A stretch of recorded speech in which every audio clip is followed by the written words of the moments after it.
Joseph James DeAngelo Jr., born November 8, 1945, is an American serial killer, serial rapist, burglar, and former police officer who committed at least 13 murders, 50 rapes, and 120 burglaries across California between 1973 and 1986. DeAngelo was responsible for at least 3 crime sprees throughout California, each of which spawned a different nickname in the press, before it became evident that they were committed by the same offender. In the San Joaquin Valley, he was known as the Visalia Ransacker before moving to the Sacramento area, where he became known as the East Area Rapist and was linked by modus operandi to additional attacks in Contra Costa County, Stockton, and Modesto.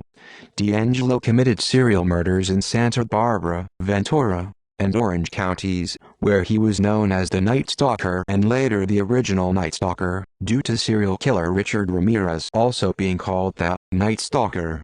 DeAngelo is believed to have taunted and threatened both victims and police in obscene phone calls and possibly written communications. During the decades-long investigation, several suspects were cleared through DNA evidence, alibi, or other investigative methods. In 2001, after DNA testing indicated that the East Area Rapist and the original Night Stalker were the same person, the combined acronym ERONS came into use. The case was a factor in the establishment of California's DNA database, which collects DNA from all accused and convicted felons in California and has been called second only to Virginia's ineffectiveness in solving cold cases. To heighten awareness of the case, crime writer Michelle McNamara coined the name Golden State Killer in early 2013. On June 15, 2016, the Federal Bureau of Investigation (FBI) and local law enforcement agencies held a news conference to announce a renewed nationwide effort, offering a $50,000 reward for the Golden State Killer's capture. On April 24, 2018, authorities charged 72-year-old DeAngelo with 8 counts of first-degree murder, based upon DNA evidence. Investigators had identified members of DeAngelo's family through forensic genetic genealogy. This was also the first announcement connecting the Visalia Ransacker crimes to DeAngelo. Owing to California's statute of limitations on pre-2017 rape cases, DeAngelo could not be charged with 1970s rapes, but he was charged in August 2018 with 13 related kidnapping and abduction attempts. On June 29, 2020, DeAngelo pleaded guilty to multiple counts of murder and kidnapping. As part of a plea bargain that spared him the death penalty, DeAngelo also admitted to numerous crimes with which he had not been formally charged, including rapes. On August 21, 2020, DeAngelo was sentenced to life imprisonment without the possibility of parole. Early life and career. Joseph James DeAngelo was born on November 8, 1945, in Bath, New York, to Joseph James DeAngelo Sr., a sergeant in the United States Army, and Kathleen Louise DeGrode. He has 2 younger sisters and a younger brother. A relative reported that when DeAngelo was a young child, he witnessed his 7-year-old sister's rape by 2 airmen in a warehouse in West Germany, where the family was stationed at the time. Following his conviction, one of DeAngelo's sisters claimed that he was abused by their father while he was growing up. Between 1959 and 1960, DeAngelo attended Mills Junior High School in Rancho Cordova, California. Beginning in 1961, he attended Folsom High School, from which he received a GED certificate in 1964. He played on the school's junior varsity baseball team. Prosecutors reported that DeAngelo committed burglaries and tortured and killed animals during his teenage years. DeAngelo joined the United States Navy in September 1964 and served for 22 months during the Vietnam War as a damage control man on the cruiser USS Canberra and the destroyer tender USS Piedmont. Beginning in August 1968, DeAngelo attended Sierra College in Rocklin, California. He graduated with an associate degree in police science, with honors. He attended Sacramento State University in 1971, where he earned a bachelor's degree in criminal justice. DeAngelo later took postgraduate courses and further police training at the College of the Sequoias in Visalia, then completed a 32-week police internship at the police department in Roseville. From May 1973 to August 1976, DeAngelo was a burglary unit police officer in Exeter, a town of about 5,000 people, near Visalia, having relocated from Citrus Heights. He then served in Auburn from August 1976 to July 1979, when he was arrested for shoplifting a hammer and dog repellent. He was sentenced to 6 months probation and fired that October. During the process of being fired, DeAngelo threatened to kill the chief of police and allegedly stalked the chief's house. In May 1970, DeAngelo became engaged to Bonnie Jean Colwell, a classmate at Sierra College, but she broke off the relationship after DeAngelo threatened her with a gun in order to force her to marry him. In November 1973, he married Sharon Marie Huddle in Placer. In 1980, they purchased a house in Citrus Heights, where he was eventually arrested decades later. Huddle became an attorney in 1982, and they had 3 daughters. 2 were born in Sacramento, and 1 was born in Los Angeles before the couple separated in 1991. In July 2018, several months after DeAngelo's arrest, Huddle filed for a divorce, which was finalized the following year. DeAngelo's employment history during the 1980s is unknown. From 1990 until his retirement in 2017, he worked as a truck mechanic at a Save Mart Supermarkets distribution center in Roseville. He was arrested in 1996 over failing to pay for gas, but the charge was dismissed. DeAngelo's brother-in-law claimed that he casually brought up the East Area rapist in conversation around the time of the original crimes. Neighbors reported that he frequently engaged in loud, profane outbursts. One neighbor reported that his family received a phone message from DeAngelo threatening to deliver a load of death because of their barking dog. He was living with a daughter and granddaughter at the time of his arrest. Crimes. DNA evidence linked DeAngelo to 8 murders in Goleta, Ventura, Dana Point, and Irvine. 2 other murders in Goleta, lacking DNA evidence, were linked by modus operandi. DeAngelo pleaded guilty to 3 other murders, 2 in Rancho Cordova and 1 in Visalia. He also committed more than 50 known rapes in the California counties of Sacramento, Contra Costa, Stanislaus, San Joaquin, Alameda, Santa Clara, and Yolo, and he was linked to hundreds of incidents of thefts, burglaries, vandalism, peeping, stalking, and prowling.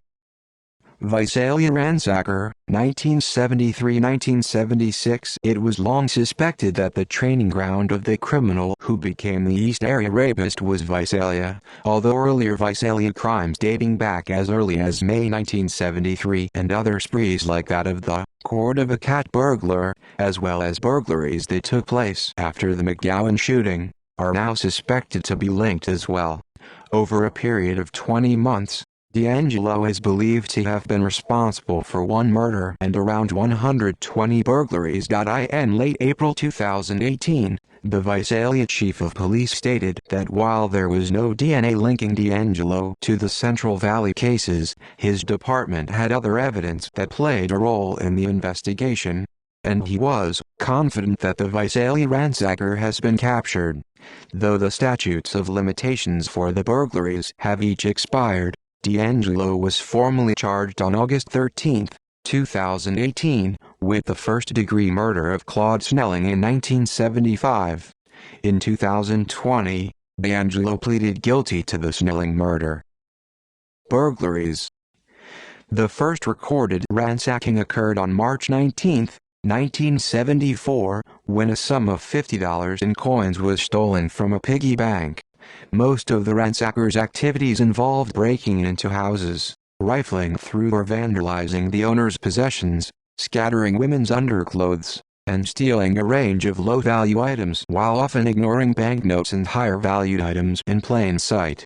The ransacker would also often arrange or display items in the house.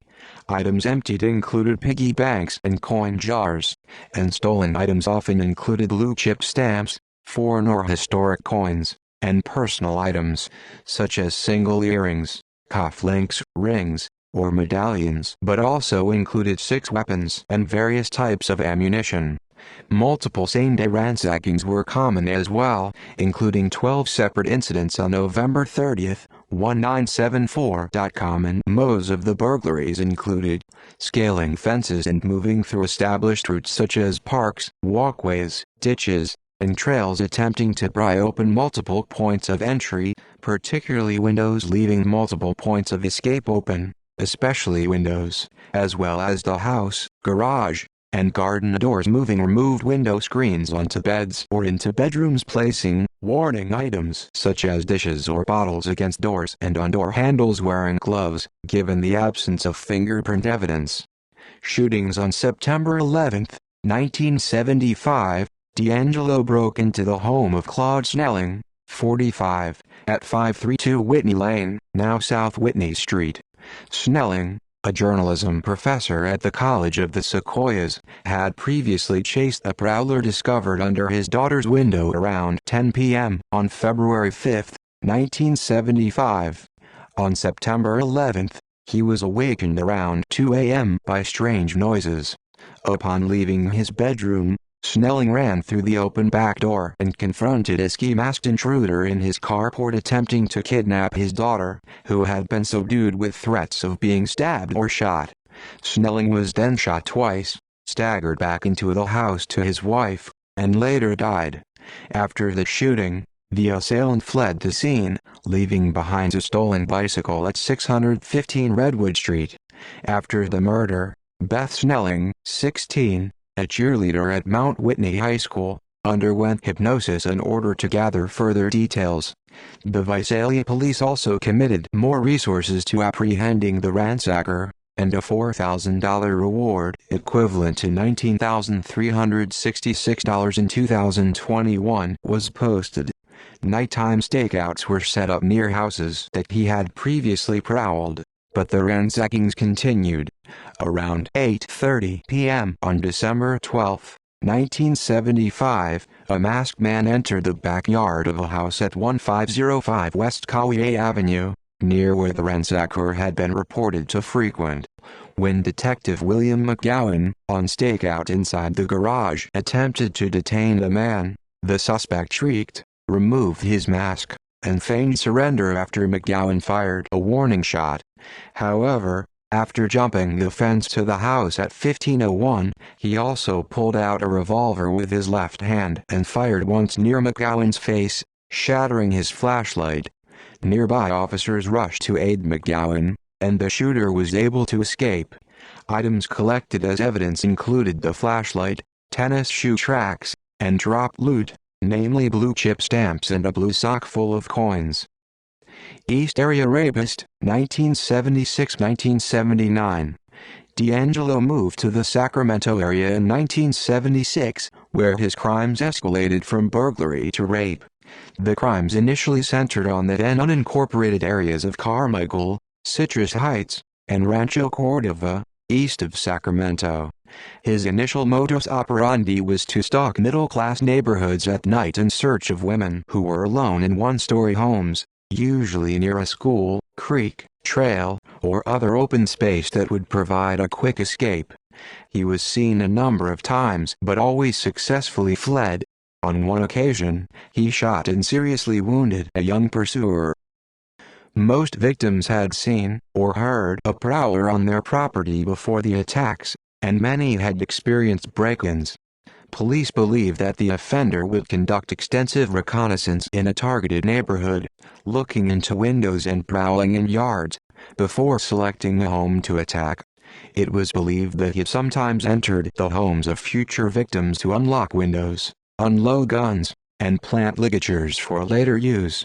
He frequently telephoned future victims, sometimes for months in advance, to learn their daily routines. Although DeAngelo originally targeted women alone in their homes or with children, he eventually preferred attacking couples. His usual method was to break in through a window or sliding glass door and awaken the sleeping occupants with a flashlight, threatening them with a handgun. Victims were subsequently bound with ligatures, often shoelaces that he found or brought with him, then blindfolded and gagged with towels that he had ripped into strips. The female victim was usually forced to tie up her male companion before she was bound. The bindings were often so tight that the victim's hands were numb for hours after being untied. He then separated the couple, often stacking dishes on the male's back and threatening to kill everyone in the house if he heard them rattle. He would move the woman to the living room and rape her, often repeatedly. DeAngelo sometimes spent hours in the home ransacking closets and drawers, eating food in the kitchen, drinking beer, raping the woman again, or making additional threats. Victims sometimes thought he had left the house before he jumped from the darkness. He typically stole items, often personal objects and items of little value, but occasionally cash and firearms. He then crept away, leaving victims uncertain if he had left. He was believed to escape on foot through a series of yards and then use a bicycle to go home or to a car, making extensive use of parks, schoolyards, creek beds, and other open spaces that kept him off the street. The East Area Rapists operated in Sacramento County from the first attacks in June 1976 until May 1977. After a 3-month gap, he struck in nearby San Joaquin County in September before returning to Sacramento for all but one of the next 10 attacks. The rapist attacked 5 times during the summer of 1978 in Stanislaus and Yolo counties before disappearing again for 3 months. Attacks then moved primarily to Contra Costa County in October and lasted until July 1979. Rapes. Murders. A young Sacramento couple, Brian Magyar, a military policeman at Mather Air Force Base, and his wife Katie Magyar, were walking their dog in the Rancho Cordova area on the night of February 2, 1978, near where 5 East Area rapist attacks had occurred. The Magyars fled after a confrontation in the street but were chased down and shot to death. Some investigators suspected that they had been murdered by the East Area rapist because of their proximity to the other attacks locations, and a shoelace was found nearby. The FBI announced on June 15, 2016, that it was confident that the East Area rapist had murdered the Magyars. On June 29, 2020, DeAngelo entered a plea of guilty to these murders. Original Night Stalker, 1979–1986. Shortly after the rape committed on July 5, 1979, DeAngelo moved to Southern California and began killing his victims, first striking in Santa Barbara County in October. The attacks lasted until 1981, with a lone 1986 attack. Only the couple in the first attack survived, alerting neighbors and forcing the intruder to flee. The other victims were murdered by gunshot or bludgeoning. Since DeAngelo was not linked to these crimes for decades, he was known as the Night Stalker in the area, before being renamed the original Night Stalker after serial killer Richard Ramirez received the former nickname. 1979. On October 1, an intruder broke in and tied up a Goleta couple. Alarmed by hearing him say, "I'll kill him," to himself, the man and woman tried to escape when he left the room, and the woman screamed. Realizing that the alarm had been raised, the intruder fled on a bicycle. A neighbor, an FBI agent, responded to the noise and pursued the perpetrator, who abandoned the bicycle and a knife and fled on foot through local backyards. The attack was later linked to the Offerman Manning murders by shoe prints and twine used to bind the victims. On December 30, 44-year-old Robert Offerman and 35-year-old Deborah Alexandra Manning were found shot to death at Offerman's condominium on Avenida Pacayena in Goleta.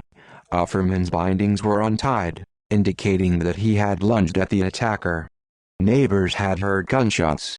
Paw prints of a large dog were found at the scene, leading to speculation that the killer may have brought one with him. The killer also broke into the vacant adjoining residence and stole a bicycle, later found abandoned on a street north of the scene, from a third residence in the complex. 1980. On March 13, 33-year-old Charlene Smith and 43-year-old Lyman Smith were found murdered in their Ventura home. Charlene Smith had been raped. A log from a woodpile on the side of the house was used to bludgeon the victims to death. Their wrists and ankles had been bound with drapery cord. An unusual Chinese knot, a diamond knot, was used on Charlene's wrists. The same knot was noted in the East Area Rapist attacks, at least one confirmed case of which was publicly known. The murderer was, therefore, briefly given the name Diamond Knot Killer. On August 19, 24-year-old Keith Eli Harrington and 27-year-old Patrice Briscoe Harrington were found bludgeoned to death in their home on Cockleshell Drive in Dana Point's Nagel Shores gated community. Patrice Harrington had also been raped. Although there was evidence that the Harringtons' wrists and ankles were bound, no murder weapon or ligatures were found at the scene. The Harringtons had been married for 3 months at the time of their deaths. Patrice was a nurse in Irvine, and Keith was a medical student at UC Irvine. Keith's brother Bruce later spent nearly $2 million supporting California Proposition 69, authorizing DNA collection from all California felons and certain other criminals. 1981. On February 6, 28-year-old Manuela Whithoon was raped and murdered in her Irvine home. Although Whithoon's body had signs of being tied before she was bludgeoned, no murder weapon or ligatures were found. Though the victim was married, her husband was away, hospitalized, and she was alone at the time of the attack. Whithoon's television was found in the backyard, possibly the killer's attempt to make the crime appear to be a botched robbery. On July 27, 35-year-old Sherry Domingo and 27-year-old Gregory Sanchez became the original Night Stalker's 10th and 11th murder victims. Both were attacked in Domingo's residence on Toltec Way in Goleta, several blocks south of Robert Offerman's condominium, where she was living temporarily. It was owned by a relative and up for sale. The offender entered the house through a small bathroom window.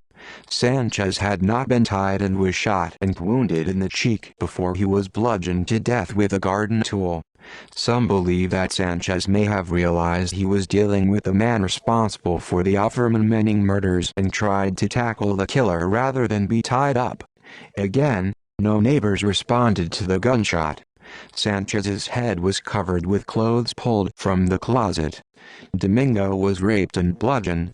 Bruises on her wrists and ankles indicated that she had been tied, although the restraints were missing. A piece of shipping twine was found near the bed, and fibers from an unknown source were scattered over her body. Authorities believe that the attacker may have worked as a painter or in a similar job at the Collier shopping center. 1986. On May 4, 18-year-old Janelle Lisa Cruz was found after she was raped and bludgeoned to death in her Irvine home. Her family was on vacation in Mexico at the time of the attack. A pipe wrench, reported missing by Cruz's stepfather, was thought to be the murder weapon. Initially, investigators in respective jurisdictions did not think the Southern California murders were connected. A Sacramento detective strongly believed that the East Area Rapist was responsible for the Goleta attacks, but the Santa Barbara County Sheriff's Office attributed them to a local career criminal who was later murdered. Unaware of the Goleta murders, local police in surrounding jurisdictions followed false leads related to men who were close to the female victims. One person, later cleared, was charged with 2 of the murders. Many years later, the cases were linked almost entirely by DNA testing. Communications. Written. Excitement Crave poem. In December 1977, someone claiming to be the East Area Rapist sent a poem, Excitement Crave, to the Sacramento Bee, the Sacramento mayor's office, and television station KVIE. On December 11, A masked man eluded pursuit by law enforcement personnel after alerting authorities by telephone that he would strike on Watt Avenue that night. Excitement crave. Homework pages and punishment map, December 9, 1978. During the investigation in Danville of the 42nd attack, investigators discovered 3 sheets of notebook paper near where a suspicious vehicle had reportedly been parked.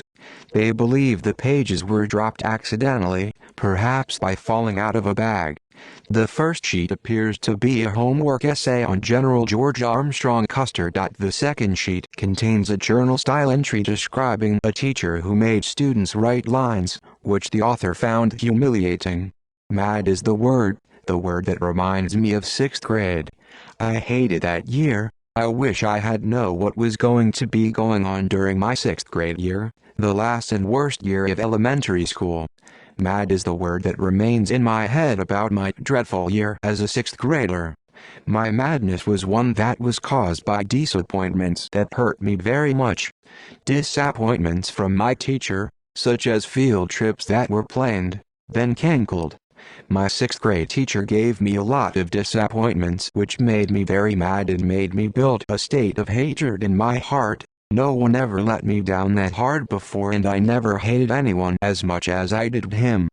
Disappointment wasn't the only reason that made me mad in my 6th grade class. Another was getting in trouble at school. SPI Cali talking. That's what really bugged me, was writing sentences, those awful sentences that my teacher made me write. Hours and hours I'd sit and write 50-100-150 sentence day and night. I write those dreadful paragraphs which embarrassed me, and more important, it made me ashamed of myself, which in turn, deep down inside, made me realize that writing sentence wasn't fair. It wasn't fair to make me suffer like that. It just wasn't fair to make me sit and write until my bones ached, until my hand felt every horrid pain it ever had. And as I wrote, I got madder and madder until I cried. I cried because I was ashamed. I cried because I was disgusted. I cried because I was mad. And I cried for myself, kid who kept on having to write those dang sentences.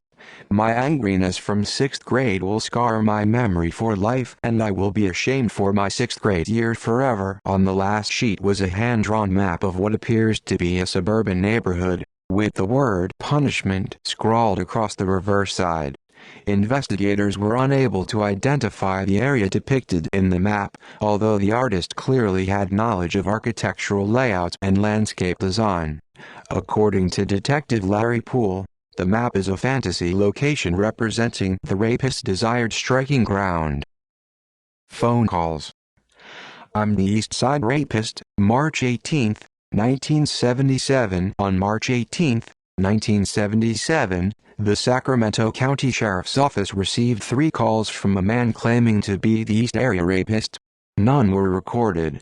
The first 2 calls, received at 4:15 and 4:30 p.m., were identical and ended with the caller laughing and hanging up. The final call came in at 5 p.m., with the caller saying, "I'm the East Side Rapist and I have my next victim already stalked and you guys can't catch me.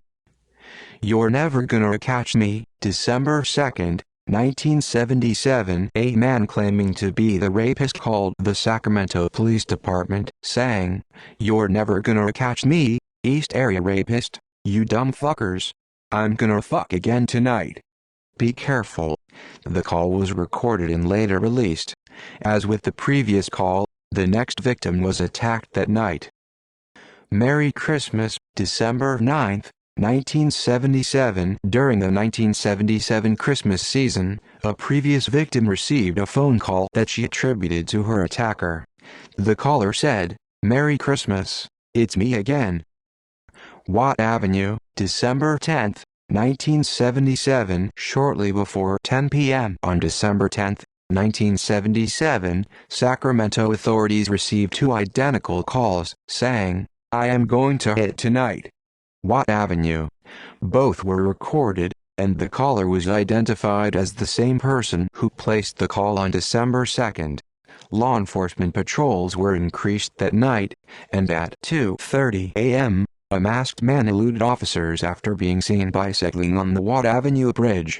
When spotted again at 4:30 a.m., he discarded the bicycle and fled on foot. The bicycle had been stolen. Gonna kill you, January 2nd, 1978. The first known rape victim received a wrong number call asking for Ray on January 2nd, 1978. The call was recorded, and police suspect that it may be the same caller who made a threatening call to her later that evening. That call was also recorded and identified by the victim as the voice of her assailant.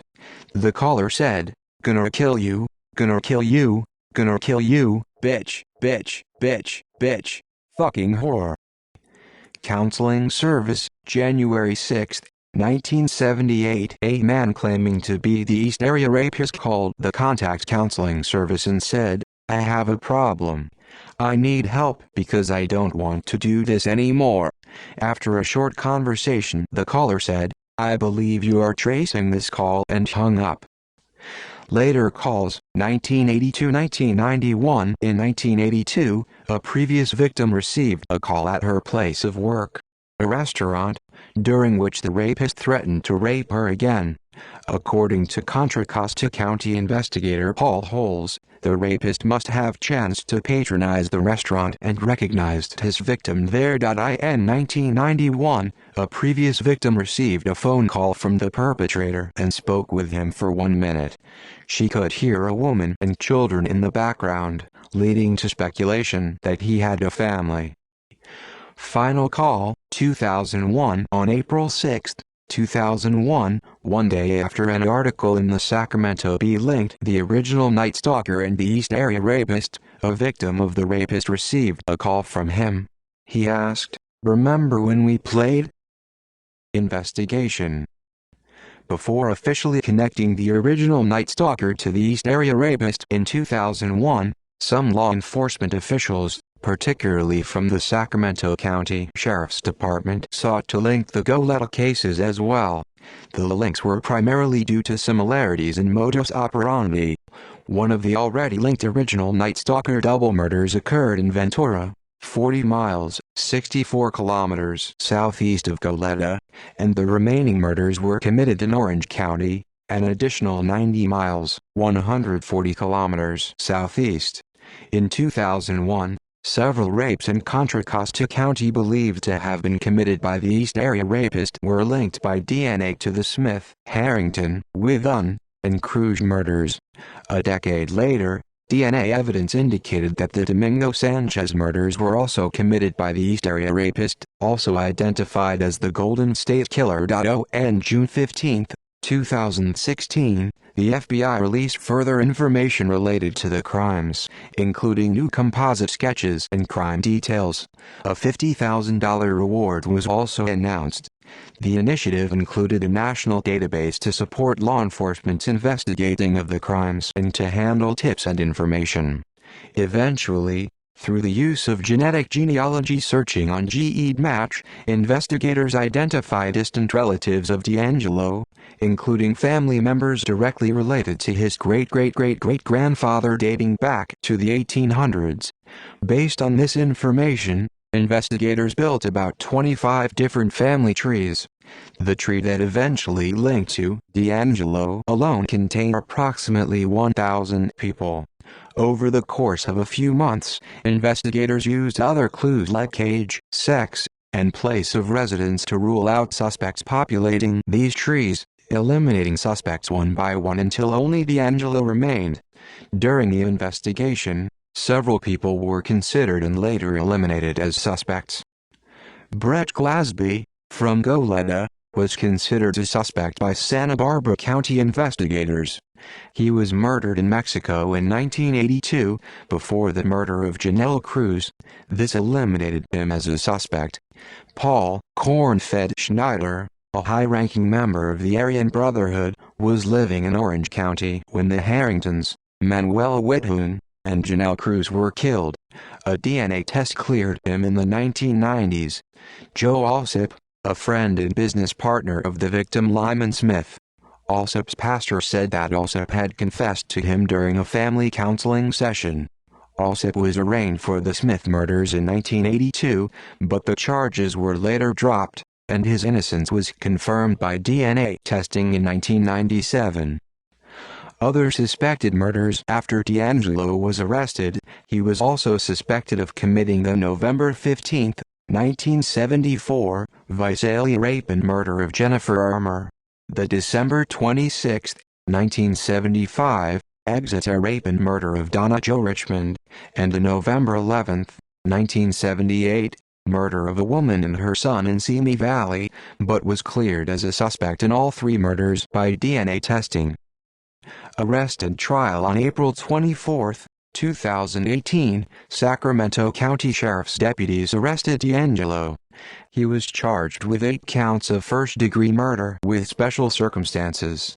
On May 10, the Santa Barbara County District Attorney's Office charged DeAngelo with 4 additional counts of first-degree murder. Identification of DeAngelo had begun 4 months earlier when officials, led by Detective Paul Holes and FBI lawyer Steve Kramer, uploaded the killer's DNA profile from the Ventura County rape kit to the personal genomics website GEDmatch.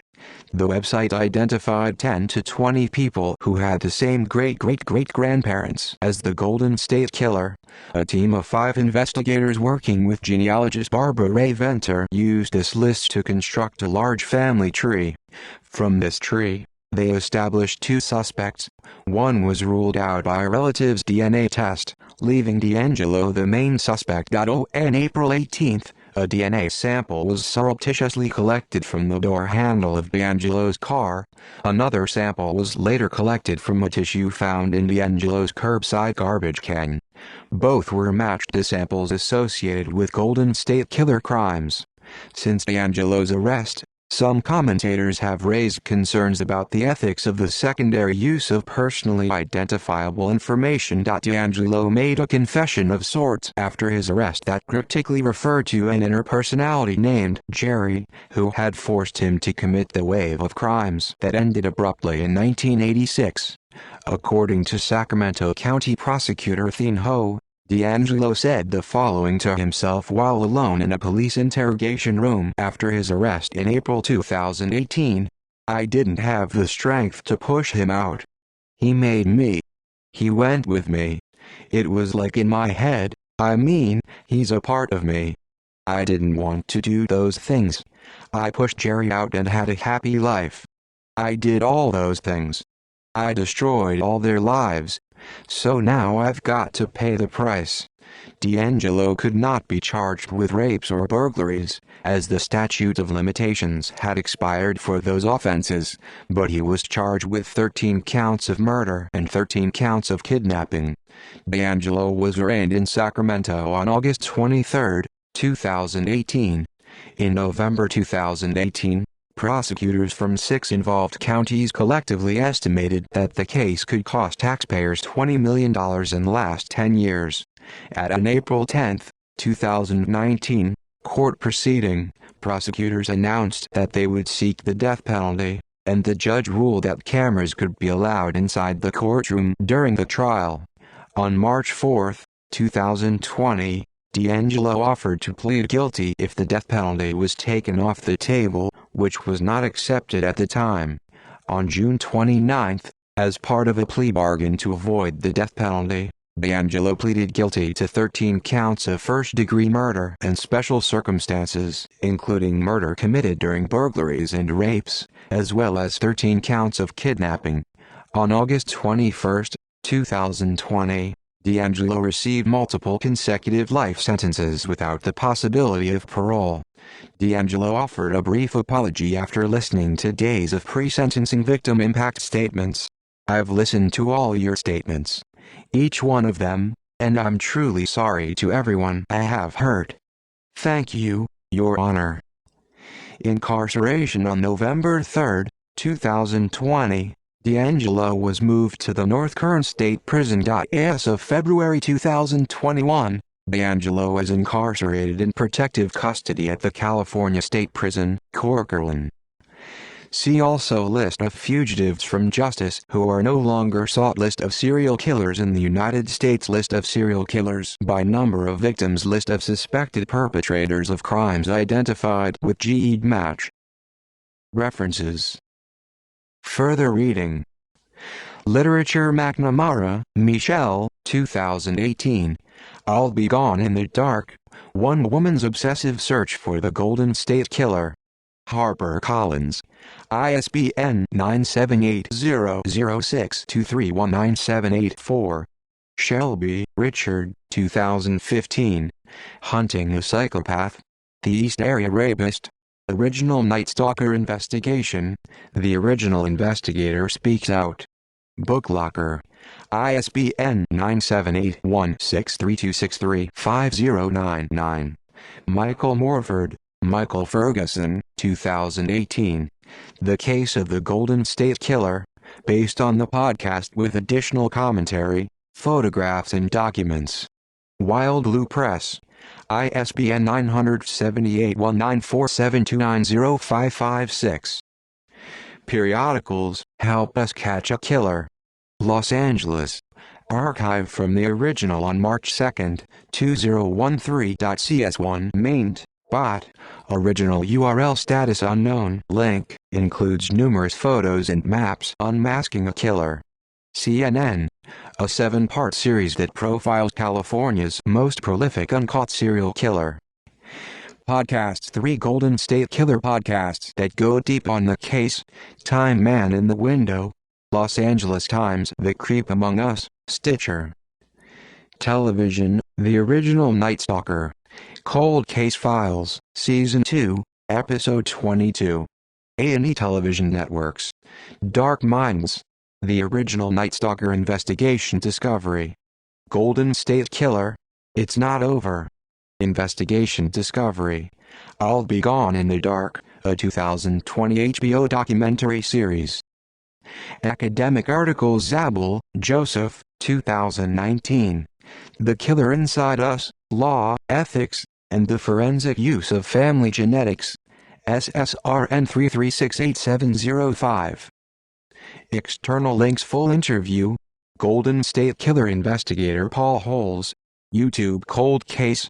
Eurons at coldcase-errands.com. Eurons Magazine, 188-page magazine of related photos and news articles, from Case File, The Original Night Stalker Map, Part 5A. CaseFilePodcast.com.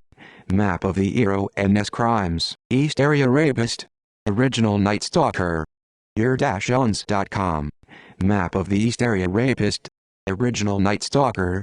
Golden State Killer Crimes. True Crime Diary at truecrimediary.com. Collection of newspaper clippings about the Golden State Killer at newspapers.com.